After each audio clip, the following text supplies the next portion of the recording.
కేశినేని నాని ఆరోపణలకు ఎంపీ కేశినేని చిన్ని కౌంటర్ ఇచ్చారు. కేశినేని నాని 120 కోట్ల స్కామ్ కు పాల్పడ్డారని, నాని విజయవాడ చరిత్రలోనే అతిపెద్ద స్కామ్ చేశారని కేశినేని చిన్ని ఆరోపించారు. ఐఓబీ నుంచి నాని 120 కోట్ల రుణం తీసుకున్నారని, ఎన్పీఏ చేసి 11 ఏళ్లు అవుతుందని, అయినా బ్యాంక్ అధికారులు ఇప్పటికీ చర్యలు తీసుకోలేదని ఎంపీ చిన్ని మండిపడ్డారు. ఈ వ్యవహారంలో బ్యాంక్ అధికారుల తీరు కూడా అనుమానంగా ఉందని అన్నారు. భారీ బ్యాంకు స్కామ్ ను అధికారుల దృష్టికి తీసుకెళ్తానని కేశినేని చిన్ని చెప్పారు. ప్రజాధనంతో కేశినేని నాని జల్సాలు చేస్తున్నారని, కేశినేని నానిపై ఆరోపణలకు తన దగ్గర ఆధారాలు ఉన్నాయని తెలిపారు.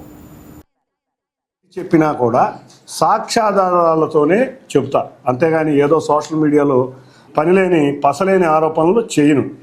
మొదటి పేపర్ చూస్తే మీకు ఇచ్చిన మొదటి పేపర్లో 91 కోట్లు ఒక అకౌంట్ నెంబర్కి, రెండో అకౌంట్ నెంబర్కి 23 కోట్ల 70 లక్షలు, అంటే సుమారుగా 115 నుంచి 120 కోట్ల భారీ కుంభకోణం. అది కూడా ఒక ఇండియన్ ఓవర్సీస్ బ్యాంకులో జరిగింది. ఈ జరిగిన దానికి బ్యాంకు వారు 2 లెటర్లు కూడా రాశారు ఈ కుంభకోణం చేసిన వ్యక్తికి. ఆ పేర్లు కూడా మీకు క్లియర్గా ఉన్నాయి. అంతేకాకుండా రిసీవ్ చేసుకున్న వ్యక్తి యొక్క సంతకాలు కూడా, నేను రిసీవ్ చేసుకున్నానన్న సంతకాలు కూడా ఇక్కడ మీకు ఉన్నాయి. అది ఎవరో కాదు, మన మాజీ ఎంపీ, రోజు ఫేస్బుక్లోనూ ట్విట్టర్లోనూ రెట్టలేసే ఒక మాజీ ఎంపీ తీసుకున్న రుణం. ఈ రుణం చూస్తే 120 కోట్లు. మరి మా విజయవాడ వాసులు అందరూ కూడా ఆశ్చర్యపడే రీతిగా 120 కోట్లు రుణం తీసుకున్నారు. ఈ 120 కోట్ల అకౌంటు ఎన్పిఏ 2016-17 సంవత్సరాల్లో అయింది. కానీ ఈ కుంభకోణానికి ఎవరెవరు సూత్రధారులు పాత్రధారులు ఉంటారు కదా. బ్యాంకు నిజంగా చూస్తే ఇవాళ అది ఒక నేషనలైజ్డ్ బ్యాంకు, అంటే ప్రభుత్వ ఆధీనంలో ఉన్న బ్యాంకు. మరి ఇంత బడాబాబులు, మరి 120 కోట్లు ఎన్పిఏ అయిపోయి 11 సంవత్సరాలు అయిపోయినా కూడా బ్యాంక్ అధికారులు పట్టించుకోలేదంటే బ్యాంక్ అధికారులు ఎవరితో లాలూచి పడ్డారు? బ్యాంక్ అధికారులు మీకు ప్రశ్నిస్తున్నా, ఇది ప్రజాధనం కాదా? ఇక విషయం వస్తే, ఈ బ్యాంకుకు పెట్టిన ఆస్తులు మీరు తనఖా పెడతారు కదా లోన్ తీసుకున్నప్పుడు.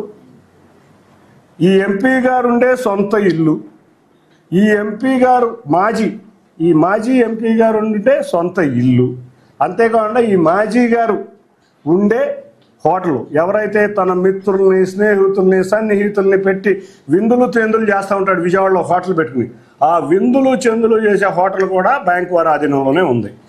అన్నిటికన్నా ముఖ్యంగా ఇతను, నాకు రతన్ టాటా గారు చాలా ఆదర్శవాది, నాకు గొప్ప మిత్రుడు అని చెబుతూ ఉంటాడు. అదే రతన్ టాటా వారిని కూడా ఆయన మోసం చేశారు. మీకు అది కూడా మీకు ఎగ్జిబిట్ ఇవ్వడం జరిగింది. బ్యాంకులో ఉన్న ఆస్తిని మీరు చూస్తే 6వ నెంబర్ ఎగ్జిబిట్లో బ్యాంకులో ఉన్న ఆస్తిని ట్రెంట్ లిమిటెడ్, అంటే వెస్ట్ సైడ్ అనే ఒక కంపెనీ, టాటా కంపెనీస్కి ఈ ఆస్తి ఎవరికి తాకట్టు పెట్టలేదు, ఎక్కడా లేదు, ఇది నాదే అని చెప్పి వాళ్ళ దగ్గర కూడా అప్పుగా 3 కోట్ల పైన తీసుకున్న రిజిస్టర్డ్ డాక్యుమెంట్, ఇది ఆధారాలతో పాటు పెడుతున్నారు. అంటే బ్యాంకులో తనఖా పెట్టిన డాక్యుమెంట్ని రతన్ టాటా కంపెనీ అయిన వెస్ట్ సైడ్కి, ట్రెంట్కి నేను ఎక్కడా కూడా పెట్టలేదని చెప్పి వాళ్ళ దగ్గర 3 కోట్ల లోన్లు తీసుకుంటమే కాకుండా ప్రతి నెల వాళ్ళ దగ్గర నుంచి 20 లక్షలు, 17 నుంచి 18 లక్షలు రెంట్ కూడా వసూలు చేసుకుంటున్నాడు. అవి ఎవరి డబ్బులు? బ్యాంకులో తనఖా పెట్టిన ఆస్తి యొక్క రెంట్ వస్తే అది ఎవరి డబ్బులు? ప్రజల డబ్బులు. ఎందుకంటే ఇది నేషనలైజ్డ్ బ్యాంక్.